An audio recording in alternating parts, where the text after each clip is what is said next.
Good afternoon, students. I Priyanka Manikrao from Prabhat Kids School, Akola. Welcome to the science period. In this period, we are going to start our new topics of getting to know plants. Dear children, before starting our new content, we revise our previous topics in short. In our last period, we already started introduction of some parts of plant as per their different parameters. Means we already seen different parameters of the plants.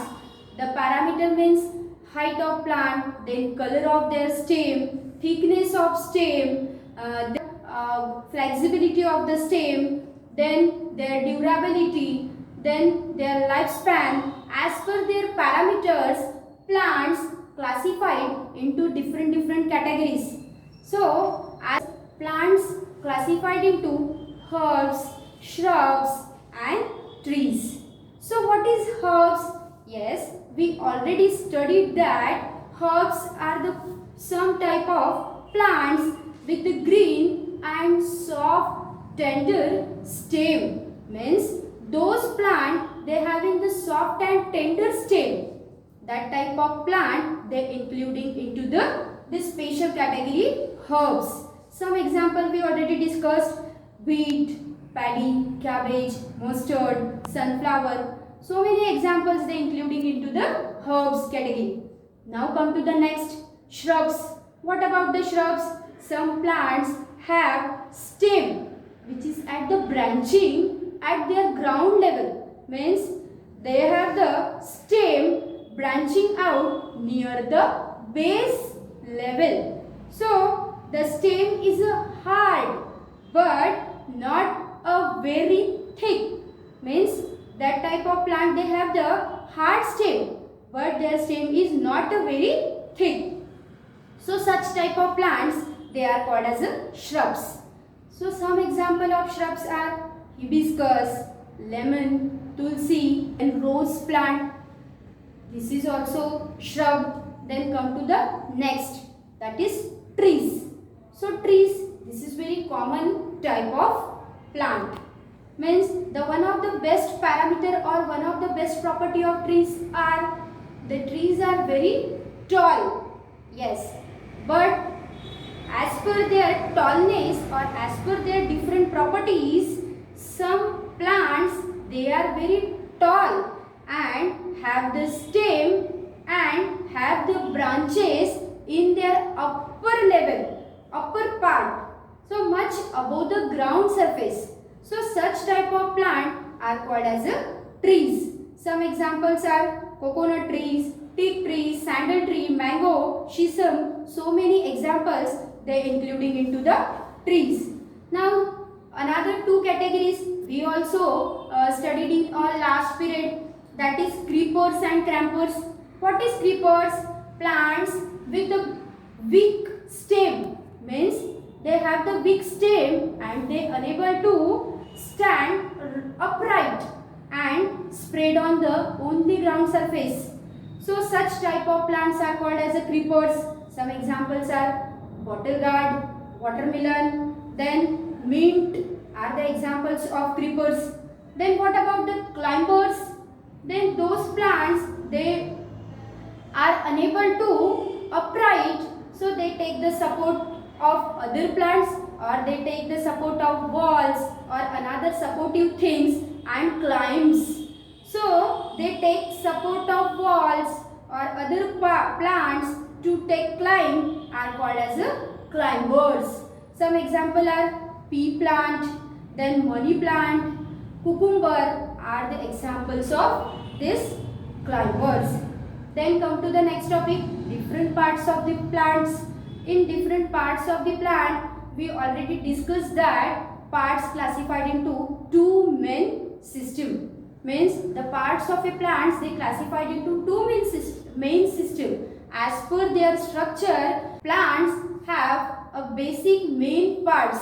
Means if you look at this diagram, this is only the diagram of shoot system. But in our previous video, I already explained in that video the plants classified into two main systems.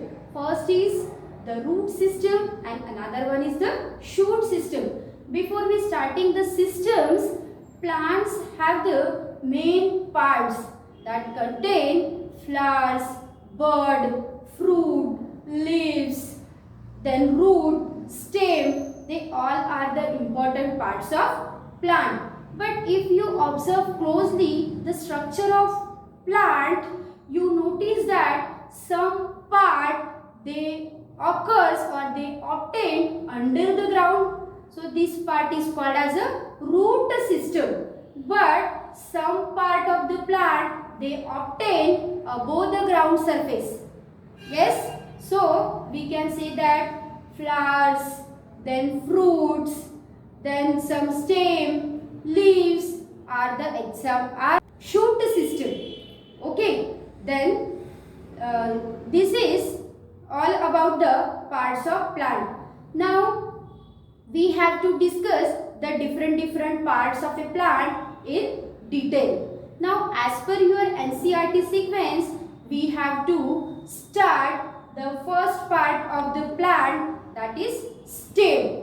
But before starting the stem, it is the main part of the plant. We all know that stem, flower, fruit, bud, these all are the important parts of the plant. So if we talk about the stem is obtained in the shoot system. Yes, look at this shoot system. This is the stem. Yes, but before starting the explanation of this stem, we have to discuss some important topic or some important points. This is the main part of plant that grows above the ground, and it consists of stem, leaves. It consists of this stem, leaves, or we can say that this is a single leaf, node, bud, flower and leaves. Okay. So let us start with the stem. Now what is stem? Yes, we know that stem is a very important part of a plant. Then what about stem? Yes, in most plant, stem are quite strong and it holds the plant upright. Means what is the main function of stem? It holds the plant and upright. Means it provides the support to the plant. So this is the main function of stem. Now the stem of the tree. Yes, there is a one difference in between the herb, shrub and trees. The stem of a tree is known as a trunk. Now what is trunk? Yes, what is trunk? Trunk is the stem of trees. Means it is quite harder. Trunk, these are covered with a brown color layer, and this brown color layer is called as a bark.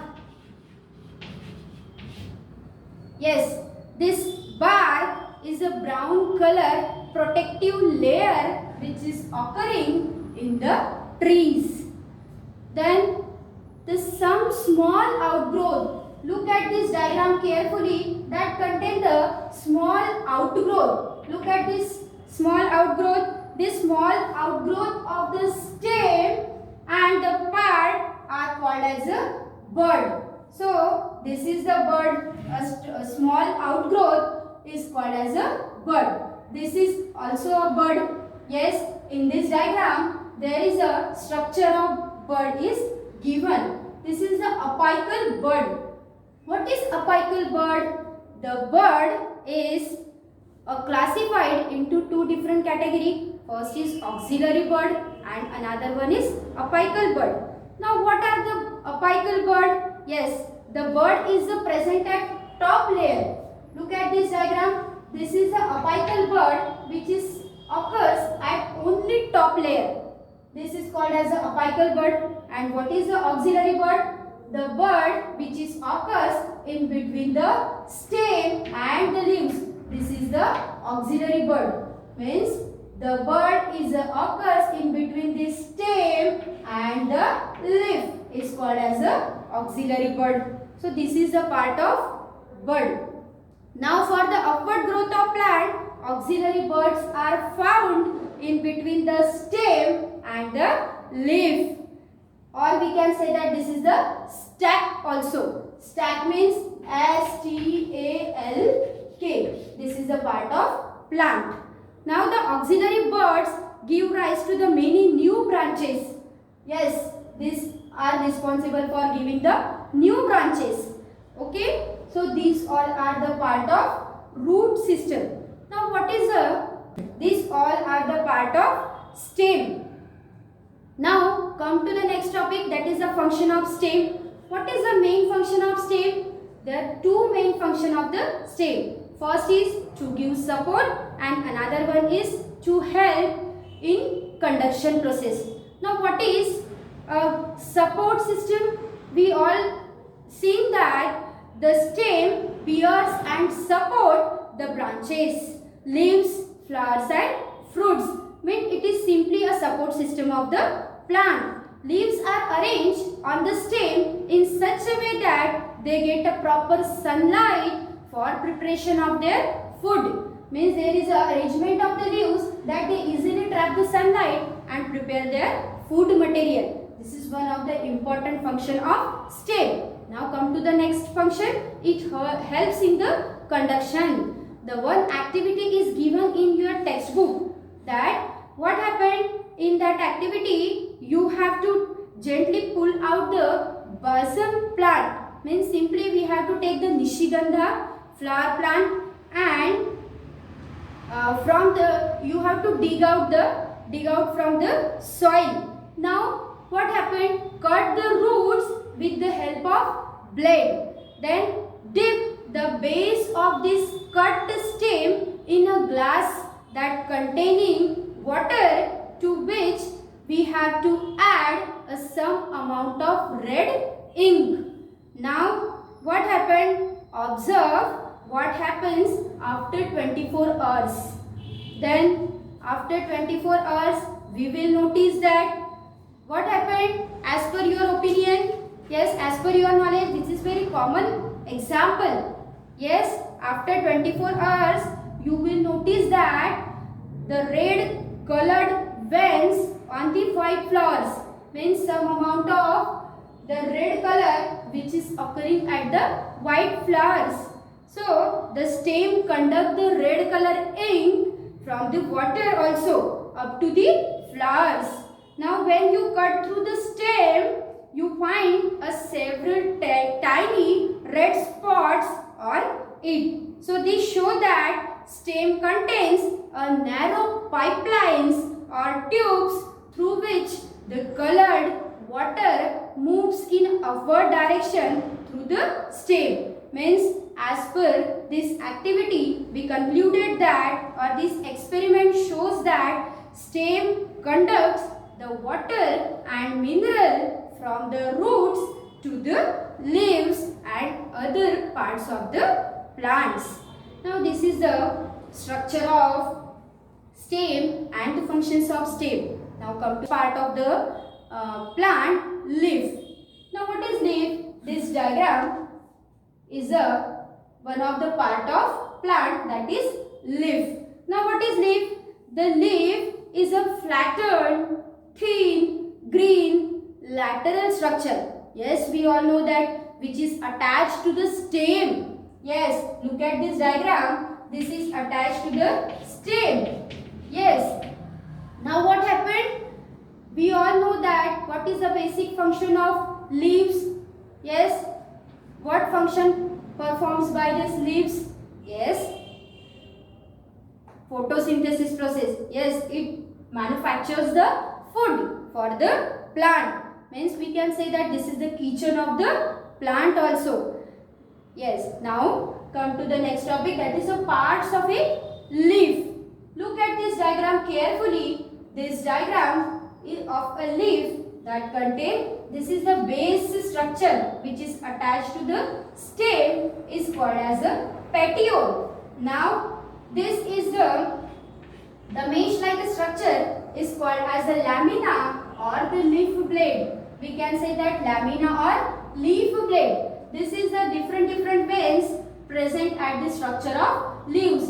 This is the middle structure is called as a midrib, and that is the auxiliary bud. So this is the different parts of leaf. Now what is the different parts of leaves and what their functions? Yes, the leaf grows on the stem of a node. Yes, we know that it is attached to the stem by means of a stack which is called as a petioles. Means this stack, it is attached to the stack which is the base of a leaf attached to the stack. It is called as a petioles. Now the flat green portion of the leaf is called as the lamina. This is the flat and green portion is called the lamina. Now what is the petioles? The petioles continues the leaf as a thick and midrib in the center. So this is the thick line which is continued at the midrib. Means we can say that this line is called as a midrib. Now the midrib on either side or branches out as a veins to form the network. Means this veins form their network structure. We can say that this network of a vein is called as the network of veins. Then veins, what is the function of veins? Veins transport water, minerals and food to the whole parts of the plant. Now one term is given in your textbook, that is venation. Now what is venation? What about the venation? Yes, the venation means the veins or arrangement of the veins on a leaf blade. Now what is leaf blade? We can say that lamina is also called as a leaf blade. Okay? Yes, some arrangement of the veins or network of the veins which is present on the lamina. It is called as the venation. Now venation are of two types. First is the reticulate venation and another one is the parallel venation. Yes, we generally observe that in our next period I will show you one sample of reticulate venation and one sample of parallel venation, and then we will discuss about the reticulate venation and parallel venation again. Now in this period we shortly discuss the reticulate venation and parallel venation. Now what is reticulate venation? If you observe the leaf of a people or leaf of a cabbage, that they contain the veins form a net like a pattern on the lamina. So the venation is called as the reticulate venation. If you observe the leaf of a China rose that contain that like a structure, means this is the mesh like or network of a lamina which is called as a reticulate venation. Then what about the parallel venation? When the veins run parallel. If you look like this type of leaf that contain that type of parallel structure of a veins present in the leaf. If you observe the leaf, that leaf of a banana plant that contain the parallel of the midrib or parallel to the each other, the venation is known as the parallel venation. So these are the reticulate venation and parallel venation. Now the main function of leaf is the manufacturing of food, then exchange of gases and the transpiration process. So all these main functions and some reticulate venation and parallel venation we will discuss in our next period. So dear students, hope you got the all points of this concept clearly. Thank you. Have a nice day. Stay home, stay safe.